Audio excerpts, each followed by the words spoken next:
with an hours. Multiple factors exacerbate vulnerability and inhibit speedy response.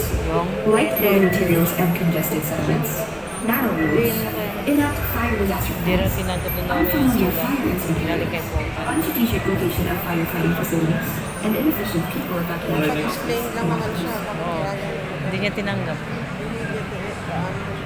Gusto ko natin baguhin yung kultura natin, yung kultura po ng fire safe community. Yung Fire Square Roadshow po, yung bida makapagbabago sa ligtas na Pilipinas. Bakit daw may ganong letter?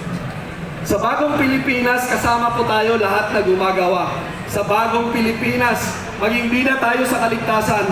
Sa bagong Pilipinas, sa bida sa ligtas na Pilipinas. Buhay ay ingatan, droga ay ayawan. Sa Fire Square Roadshow ng BFP, bida ka, bangon Pilipinas! Thank